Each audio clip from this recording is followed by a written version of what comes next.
Xin chào, it's Sarah here, back with the last and long-awaited episode of Hello to My Fatherland. Where have I been? Well, after Vietnam, or the spark this country lit up in my life, I ended up buying a backpack to travel to 4 other countries in a span of 3 months. I'm now back in my country, back in reality and working, but let's get back to that later. 4 months ago, I uploaded my first episode of my first time in Vietnam after 20 plus years, thinking only my parents and a few friends would watch it. What came after filled my heart with so much joy and love.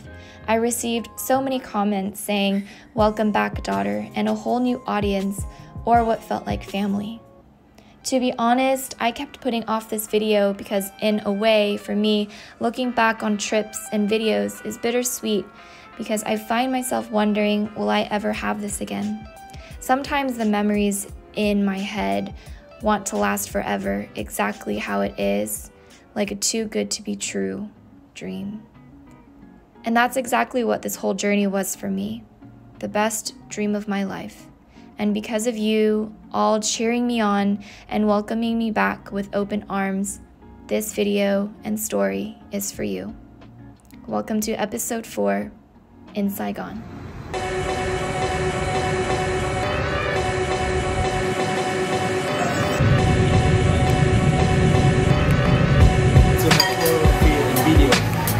Actually, the people here will when we see somebody taking a photo about it.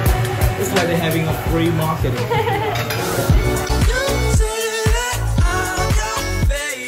As you know, the first thing I do when I get to a city is find a food tour.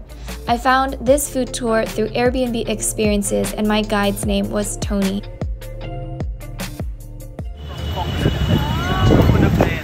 So this is fried banana, grilled banana. The grilled banana. You wrap it in banana leaf. We wrap it in sticky rice first. Sticky rice, and then we wrap it in banana leaf. Wow. Okay.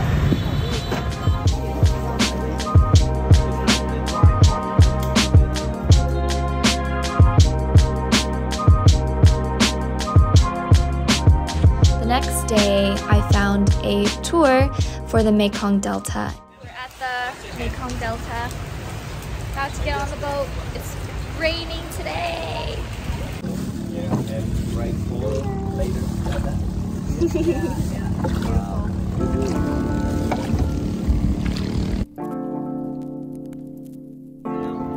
Right. They hand up what they sell, but something they hand up like for clothes, that's for dry, okay, not for sale.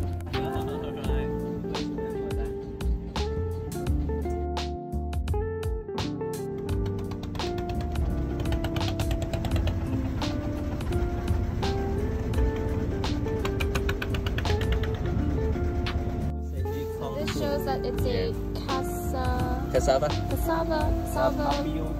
boat. And then look under there. Whoa! All of that.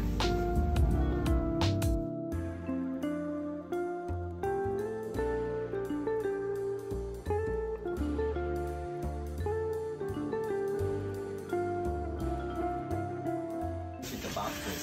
Oh. Like rice wine. And they go 10 seconds, okay? Alright, right here, anyone?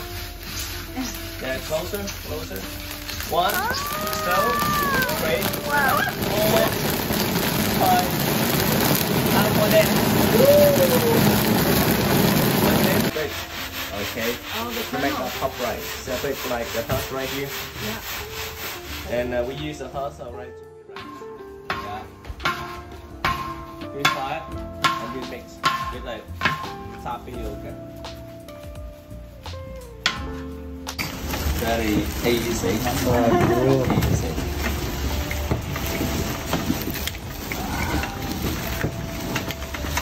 Let them stick together. Yeah. Even like for cooling time. Yeah, it's like durian, cafe, chocolate. Alright, even mango. Great. Yeah, easy, right? Like candy, it stick together. You use this one for separate. Yeah, small pieces, and then we wrap them. Before we wrap them, we use only paper. Like the bees worker work hard or not. Okay. Sometimes some season they very lazy, so not much like the honey. The royal jellies. The royal jelly is like a special thing. Okay, for the honey farm. Yeah, it's me for the bee farm. Yeah, see the process. They get from here a lot of like London one. Do you saw like the shell of the London fruit? Yeah, the honey is get the.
Next day, I visited the War Remnants Museum, and as a Vietnamese American with a dual identity in a way, just thinking about the pictures that you see when you go.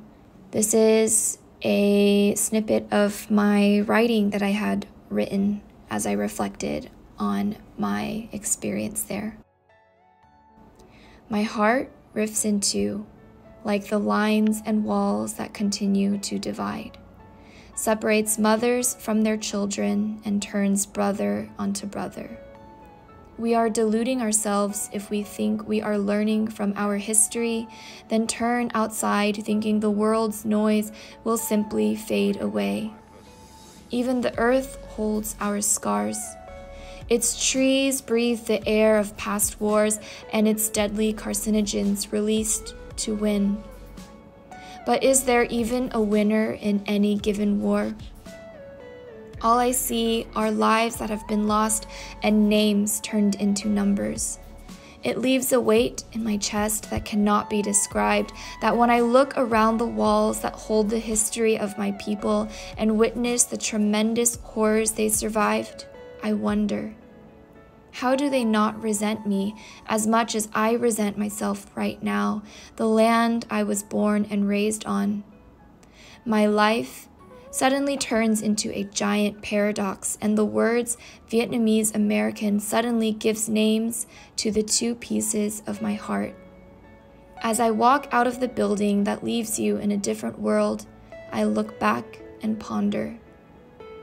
I will forgive myself and my people, because you have forgiven us too. And so I then allow the two rifts in my heart to come together. Go to the last museum, then get some pizza.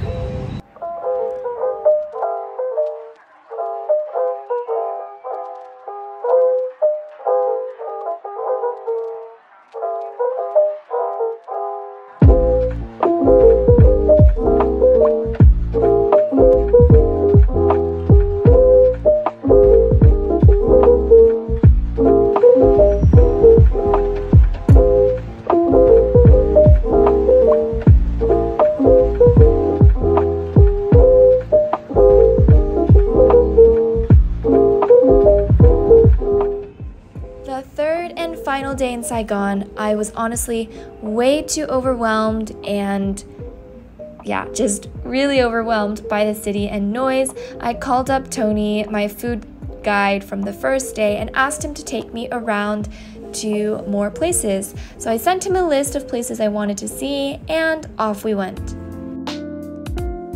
The first stop to our tour is a local temple where I learned a few facts. The last step in every temple is always the tallest, so when you look down to watch yourself, you actually bow. Also, most temples like this one are for gods of the sea because most Chinese people who came to the south were fishermen. Southern Vietnam is also only about 500 to 600 years old. Next, we went to Dinh Church, which is the oldest cathedral in Saigon, and in 1957, that's when it first got its light pink color, which in 1976, it was repainted. But yeah, fun facts. Thanks to Tony for taking me here. Next, we went to the Burning Monk statue, where in 1963, his student lit him on fire to protest the outlaw of Buddhism by the Catholic Vietnamese president when the US were in control. At that time, President JFK said it was the most impactful incident on the history of politics. This made me wonder, what in my life would I die for? This is probably my most favorite experience and best surprise of all. Tony took me to this cafe, which used to be the oldest home in Saigon, and watch when you see what happens. You just take a block off the floor and down we went into the very own Chi Chi tunnels, and I didn't even have to go on a separate tour. It was right here in the middle of the city. The cafe is called Tam Do Phu. I will write it down because I am probably mispronouncing that, but the owner of this house used to be a soldier in the war, so he turned his home into a cafe. And watch where we end up. We come back up on the other side of the bathroom sink. Okay, so we're in the middle of our food tour. I'm looking crazy, but this is the oldest family in Saigon. So if you say you want to go to Banh Bao, Ka Kun, this is my amazing tour guide, Tony. If you come to Saigon, you have to go through a tour. He made a personalized tour with me, so we're in Chinatown. But yeah, we're about to try some Banh Bao. This cafe is Cheo Leo Cafe, Cheo Cafe.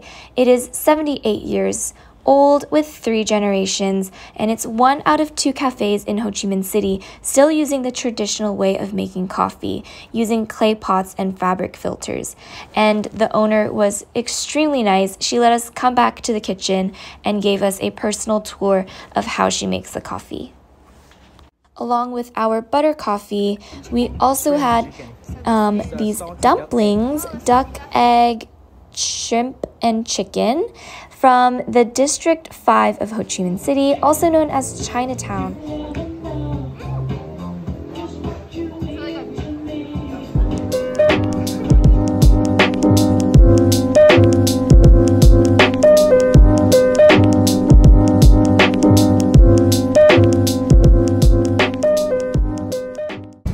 Alright, hey guys, so I am at the Hanoi airport eating some pho before I head to Korea.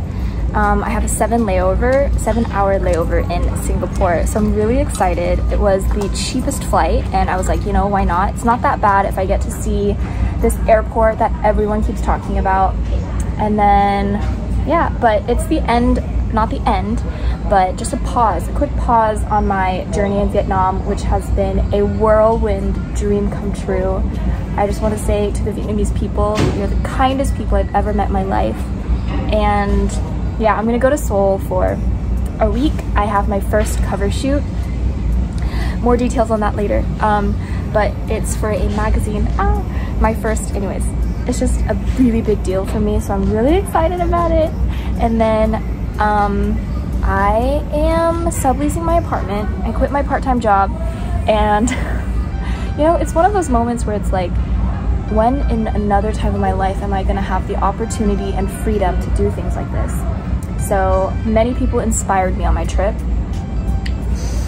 and I was like, you know, I'm going to go back, get my laptop, finish my book as I trek across, or backpack this time, around Asia. So I'm really excited, but I just wanted to say thanks for following along on my journey.